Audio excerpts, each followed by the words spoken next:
welcome to Word on the Street, automotive digital marketing for car dealerships. I'm Andrew Street, podcast host. Today, I'm going to share insights on how dealers can really begin to unlock AI for competitive advantage.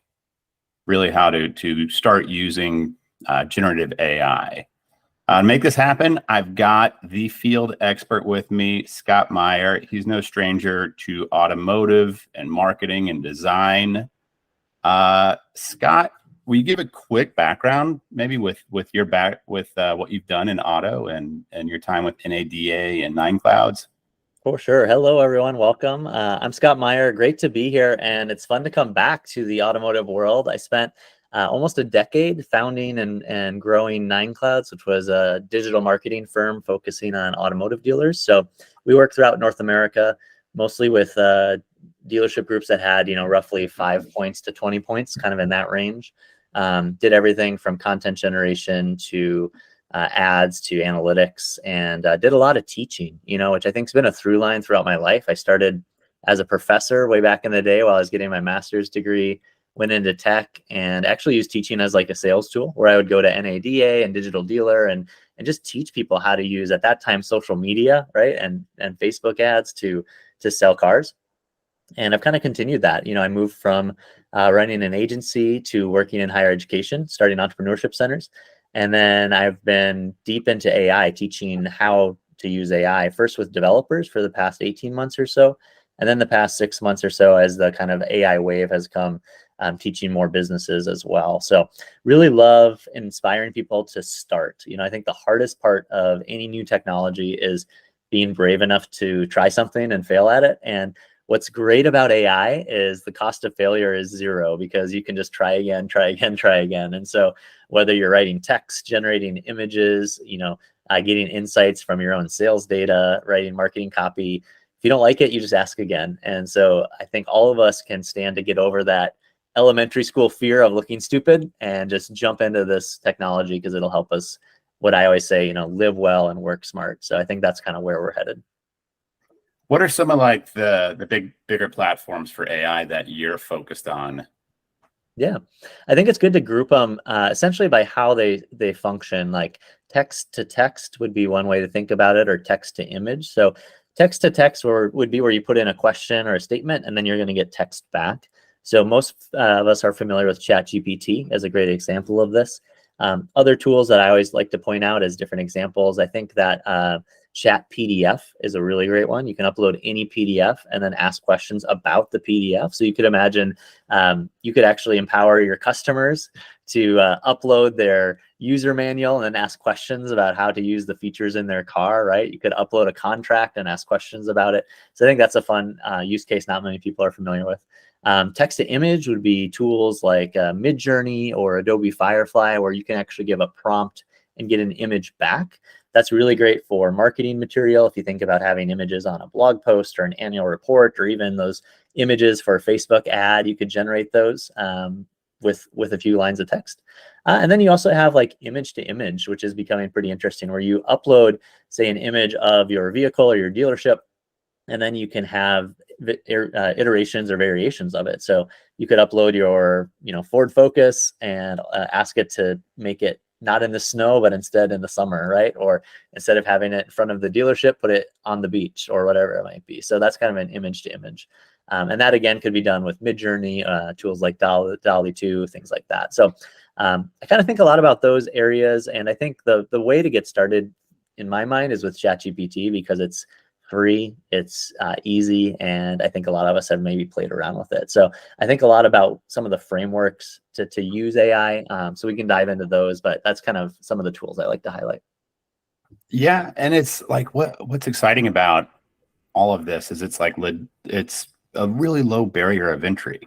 Like you're saying, it's like you can do Midjourney on your phone. If you have Discord, you can do ChatGPT now easily from your phone, instead of having the Adobe Creative Suite and having, gobs of hours behind the wheel, making graphic design, figuring out layers, figuring out the lasso tool and all the stuff that goes into Photoshop and Illustrator.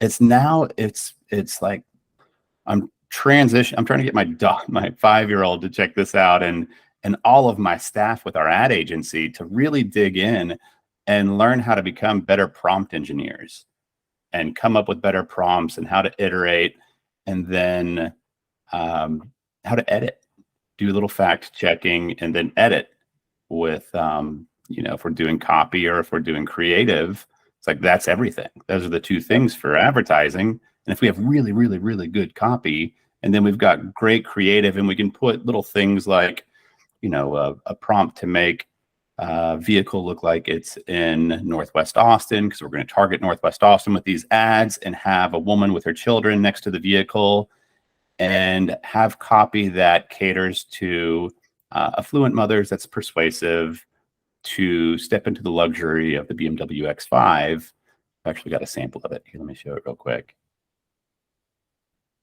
I don't even know how this is going to relay, but if you're watching this on video, this is how this was created in less than 60 seconds. And it's a BMW that looks like it's in my neighborhood in Austin.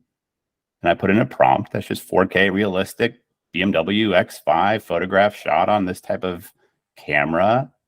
Oh, this is South Austin, trendy South Austin neighborhood near Austin. Side view during sunset, a young mother with her children. And then here's what was huge for me is it's the aspect ratio. It's been really hard as advertisers to get this 9:16 aspect ratio, which takes up your entire phone for stories, for reels. And it's just manufacturers and dealers and even agencies are historically bad at getting that long, tall aspect ratio. Yeah. This nails it into a 9:16. And then Jasper just licks it with the copy. Just, hey, Austin moms, discover the 2024 BMW SUV lineup. Perfect for stylish, busy families. Headline is Luxury Meets Family Life. Description is Explore BMW SUVs today. So like all this copywriting and the creative is arguably, here, I'm going to stop sharing, better than like if I get the best copywriters from the best journalism school and great designers, they'll come up with great stuff, but this helps them, this fuels their ability to come out with a huge velocity of really good creative to split test. And so I feel like the design background's helpful and copywriting background is pretty helpful. But what's your take, Ben? Just anybody can hop in and really start to understand? So the thing that excites me about AI is it really democratizes creativity. And I believe all of us are creative. We all have ideas in our head, but the barrier for a lot of us, like me, is like, I can't make my hand draw the thing in my head, right? Like I imagine what my house looks like and I try to draw it and it looks like a square, right? And a lot of us are at that point. And so for a long time, we relied on people who would have the right tool to bring the idea out and put it onto the piece of paper or the screen. And what AI does is allows us to all do that, to really just quickly keep improving our questions until we get the thing we want. And so it's not a matter of skill anymore. It's just a matter of the idea. And so anyone can do this, but there's, a lot of frameworks that help do it faster and better. I think about you're now becoming the CEO of design or the CEO of copywriting, where you have to do what I call the AI sandwich, which it starts with a human. You start with a question or a prompt. You let the AI do its thing, create its output, and then you're going to edit and tweak it on the back end. So I think for designers or copywriters, it's not something to fear. It's really, I can now create so many variations and then bring that variation into Photoshop and add the text and the date and tweak the lighting and, copy and paste it into different sizes or whatever. It's just like, you come up with more ideas though, when you're able to throw things at it. And it's like, if you took a bunch of photos in South Austin and then the next week you had to do something for North Austin, now you have to hire the photographer, you have to get on the schedule, you have to do all this stuff. Whereas instead with AI, we can just take the photo that you just had from South Austin and then put it into AI and say, now change it to look more like rural North Austin in the suburbs or whatever. And bam, there it is, right? And so it's still based on what you created, but it's going to be more accurate. So AI sandwich is a really big framework. I always tell people, regardless of the tool, whether it's image or text, you're always going to have you at the beginning, then AI, and then you at the end. And I think the you at the end is the piece people don't always expect. They hope to do what's called one-shot prompting, where they just ask one question and get what they want. What works much, much better is what's called multi-shot prompting, where you're going to have a conversation with the AI. So first you're going to say, hey, we want to have this, like just like you did, we want an image like this. And then it's going to come back and you're saying, great, now can you give me a variation where it's a front-on photo with a dad and a son, right? And now you're going to get another variation. Now we want to move it to North Austin. You're going to get another one. So you have this conversation back and forth instead of expecting to get the perfect thing right away. So it's kind of this concept of you don't have to be right away because you get unlimited chances. It's kind of like rolling a dice in a game. You just keep rolling until you get what you want. So I think the multi-shot prompting is a really important framework for people to think about. The other example or the framework I like to tell people, I call it the apprentice model, which is essentially how do you show AI what you want and then ask the question. So I'll give you kind of two things to think about. I always tell people if you're going to use text to text, you want to use what I call the RIP model. So you want to give AI a role, you want to give it an instruction, and then you want to give it parameters. And so the role would be something like you are an expert copywriter living in Texas. The instruction is create me a blog post about why life is so much better in a BMW. And the parameters would be something like make it 800 words, make sure to use the word, local Austin dealer so that we rank for SEO. And the parameter could also be make it similar to this blog post, right? So you put in that prompt, but then underneath it, you say, make it like this. And you actually post one of your previous blog posts, the example that you like. And now it's going to write in your voice, right? So you're actually giving it consistency across content. Same thing with images, right? Like create an image like this, and you can add the image you just had so that your future images match it. So you have a brand, you have consistency. So, that's kind of what I call like the RIP method or the apprentice model, where you can give it a role, the instruction, the parameter, and show the example. I use this a lot when I work with nonprofits writing grants. You think about anything that takes a lot of text and you want to make it in a certain way. You can upload your previous grants and then say, okay, now answer this question. You put in question 1, it answers it. Now question 2, now question 3. So instead of putting the whole grant in, you just go question by question with the example. You can do the same thing with your radio ads, right? Your TV scripts, whatever you think has been really good, show it to the AI, because I think about AI as like a happy puppy. It just wants to please you. And the more you can train it on what you want it to do, it'll do that, right? So make a TV script like this one that we did in 2016 that was so hilarious, and now it's going to create 10 variations of it. Or give me 10 email headlines similar to this email that was really successful last year, and there you go. So you can really use your data and your previous experience to train the model. So I just threw a ton at you, but for anyone listening, this is what I do on a daily basis. I have a site called FiveMin.Ai, so it's FiveMin.Ai, and I just put up tutorials almost every day on like how to do this stuff, because if you're scared, you are not going to learn.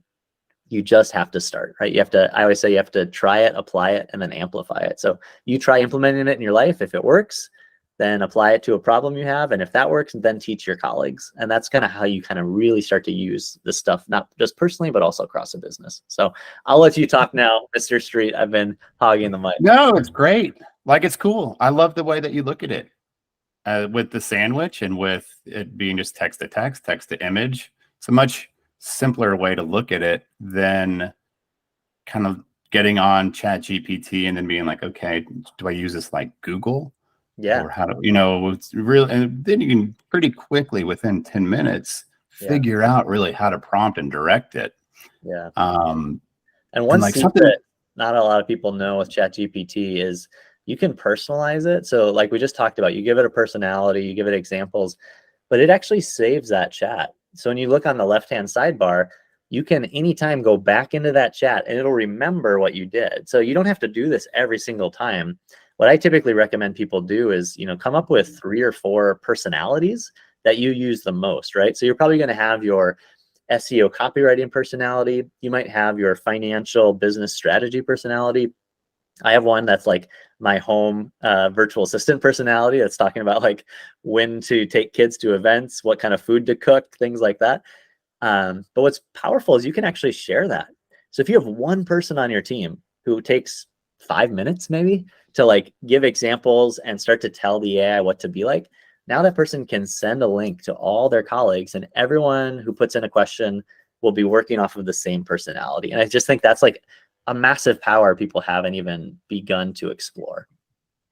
Is that through ChatGPT? All ChatGPT, yeah. Just on the left-hand side, you click the on the chat, there'll be a little arrow and it'll say share, and you can share it. And so what I always recommend is just put a number between the chats you're going to use the most. So I have 4 of them, and then I can just look. Number 1 is always my blog posts that I have trained on how to write things. Number 2 is my podcast, right? So like transcribing my podcast and creating show notes. Number 3 is my personal assistant in the home. And number 4 is for my wife, who runs a jewelry shop called Salt Hill Gallery. And it's all about creating content around like unique engagement rings in Fargo. So, I just go to the chat and you reuse that. If you just start from scratch, it'll create a new chat, and then you got to retrain it. So it's good to like have a few that you use over and over. Dude, you had mentioned something about using it to really analyze contracts, sift through data, maybe CRM data. Like one thing that was mind blowing is I'm trying to sell a little piece of property. And I'm getting a listing agent, and they sent me a long contract, and I've got a real estate attorney, and ChatGPT was able to produce more objections and concerns than the real estate attorney, which is interesting. And the prompt is just, okay, you're acting as an advocate for the seller. You don't want the seller to be tied to paying any commissions until the check's cleared, and prompted it to be my biggest advocate. And it came up with 10 really good concerns that popped up out of that contract.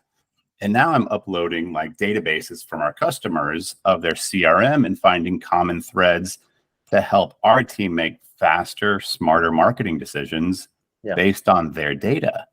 Inventory levels, customers, profitability per RO, profitability per car sold.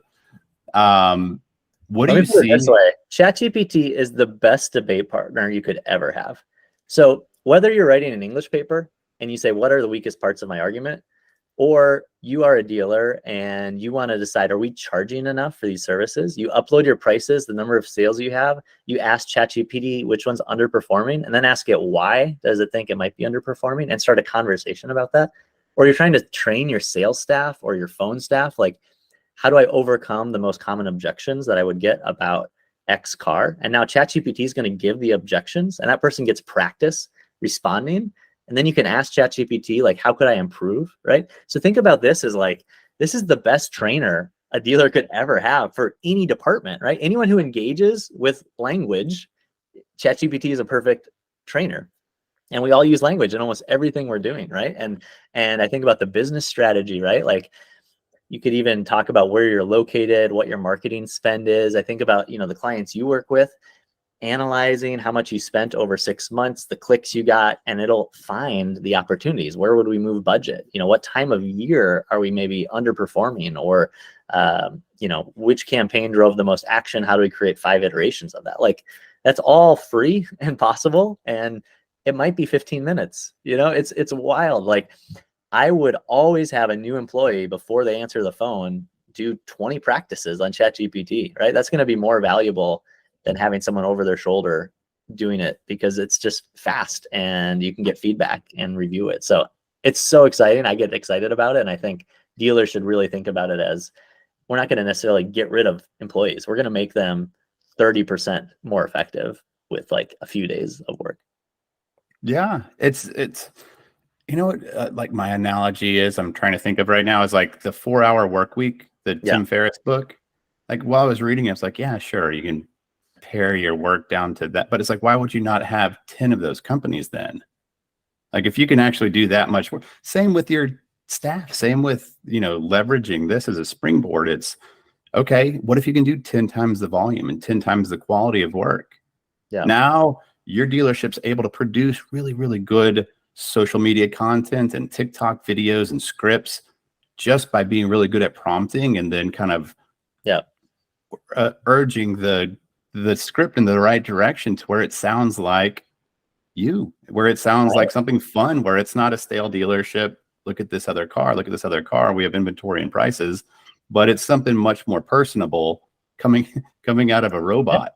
Well, let's make it really actionable. So if you're listening to this, here's how you get started. You just search ChatGPT, click into it.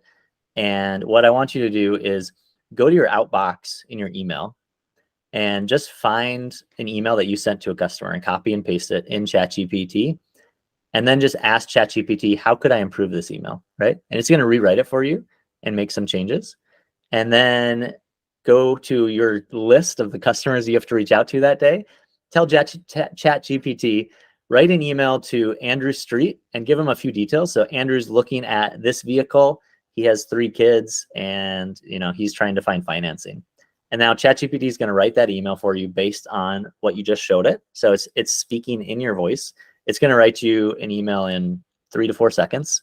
And now you copy paste that. And again, remember the AI sandwich, like you probably are going to have to delete a few things. Maybe you want to add a few things. You link to, whatever deal you have going, but it's going to be seconds, not minutes or half hour, right? And I think so often we hit this blank page and you get that writer's block or like, I'll do that later, don't do that. Like, just go do it. And you could even do it in mass, right? So I can copy paste all the customers I have to talk to today, put a few details about each one. Maybe you can even pull it from a spreadsheet and then just ask ChatGPT to write those emails to all of those people. And it's just going to spit them all out. And now you're copy pasting that in, you're writing personal emails. I think I work a lot in education, and although teachers moan about ChatGPT and cheating, every teacher I know is using it for letters of recommendation, right? So it's any task that we have that is somewhat repetitive, that requires language, this is perfect. So start with email. Everyone writes emails, right? That's going to be an easy way to try it, very low stakes, and then just go from there.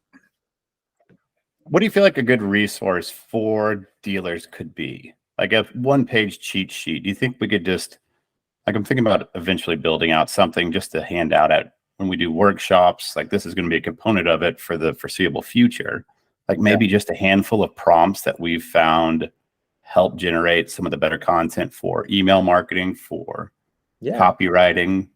Yeah, prompt guide. I think there's a lot of them out there. I wouldn't have one to point to specifically, but that's something that I think you should make, Andrew. I think that would be great. Yeah. And I'm happy to help. I mean, we do.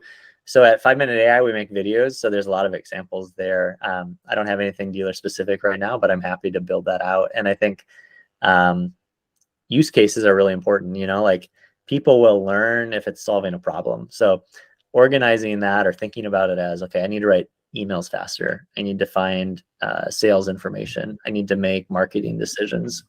And then the prompts will come, but I think knowing the goal will really help you. And just remember that you can give it an example, because most of us have an example not only in our mind, but also on our computer of what we're trying to get, right? Like we're trying to get a spreadsheet, we're trying to get an ad, we're trying to get a blog post. Just show it, and then it's going to be a lot easier to get there.